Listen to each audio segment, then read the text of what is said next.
Hey guys, it's Ducky here from TechAddicts. Today we're doing a speed review of the Cooler Master MasterKeys MK750 mechanical keyboard.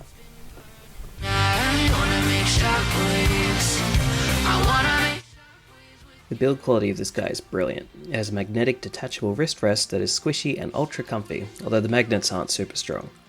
The keys are Cherry MX Reds, and it's really nice to type on and not too loud for a mechanical keyboard. The RGB in the keys is awesome, especially the slow fade, as it doesn't flash at you like a lot of other keyboards do.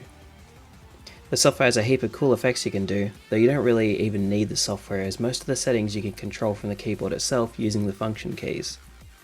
It has a detachable USB-C cable, which is a nice addition as well. It has your basic media function, as well as a function key combo for volume control, although I prefer the scrolly wheel for volume control. Once you use a scrolly wheel for it, you can't go back. All up, it's a pretty good keyboard. I would be very happy to actually use this one as my main keyboard, however my girlfriend has shotgunned it, so it's hers now. I'm going to give this one 9 out of 10 ducks.